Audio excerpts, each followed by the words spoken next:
As COVID-19 quickly spread around the world, U.S. students saw their current and planned study abroad programs affected.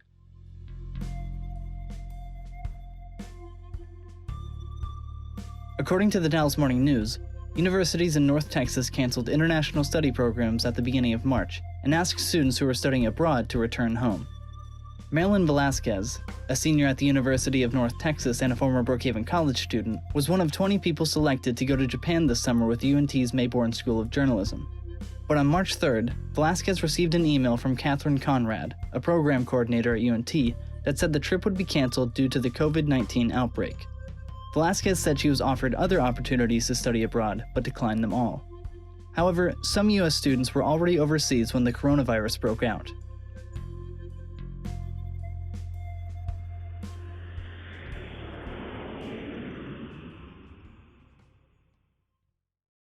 Beth Delagi, a Brookhaven student, said her son Evan, a junior at Syracuse University in New York, was enrolled in a study abroad program at the university's facility in Florence, Italy.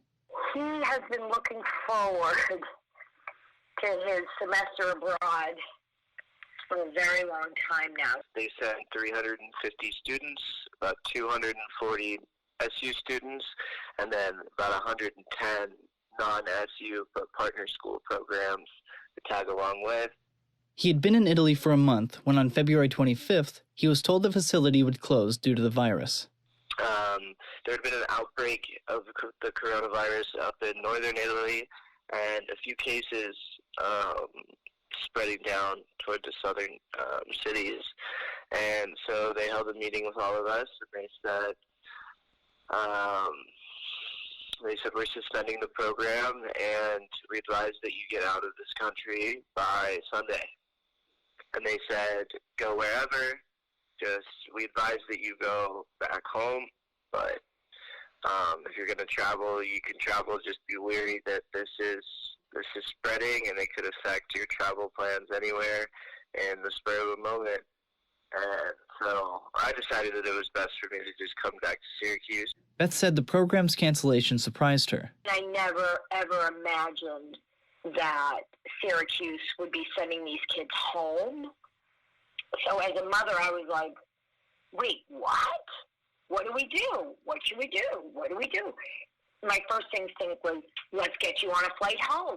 Let's, we gotta get you home.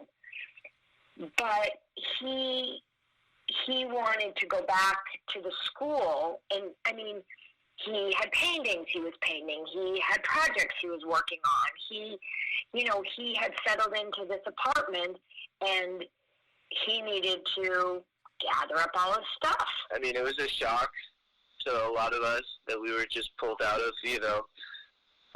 somewhere we were supposed to be for a couple more months. Evan said he flew from Florence to Zurich, Switzerland, and then took a plane to Boston on February 28th. So I had a connecting flight in Zurich, Switzerland, and when we were boarding there, the only question, so they asked us a few questions. This lady asked if we had been in China in the last few days, and I hadn't, so I said no. She asked what my reason for traveling was, and I said I was a student in Italy this semester, and the program is getting suspended, and I'm going home. And that was it there. And then in Boston, I got no questions when I went through security, and that was kind of shocking to me, I guess. Evan said when he arrived in Boston, he had jet lag and couldn't sleep, so he decided to drive through the night to Syracuse. But within miles of the city, Evan received an email from the university. Around the city, I was about, 10 miles away, 20 minutes out. I got an email from the school that said that they didn't want Syracuse University Florence students returning to campus for a 2-week period, which was difficult because I was, arriving on campus.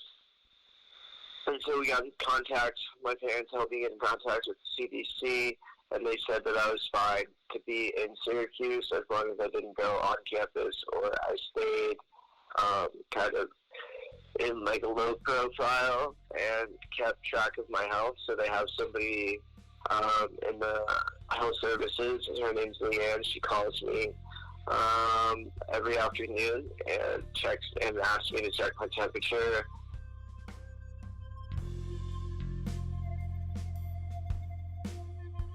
It's like jarring to have such a quick transformation. So that's been a little difficult, just kind of getting back to the swing of normal life, but while being kind of in a self-quarantine position. But overall health, I feel fine. I feel totally normal. Evan was finally able to join his family at their house in Dallas after driving back on March 29th, about a month after he left for Italy. Erring on the side of caution, Evan kept his distance when he returned home. But a few weeks later, the unexpected happened. Beth said her parents, who stayed in an assisted living home near Boston, tested positive for COVID-19. Now Evan is looking to travel back to Syracuse to ride out the pandemic, and Beth said she'll likely take the rest of the family up north to do the same. Thank you, Evan and Beth, for sharing your story with us, and thank you, Aaron Romero, for reporting on it. For the Brookhaven Courier, I'm Jacob Vaughn. Stay safe, stay healthy, and thanks for listening.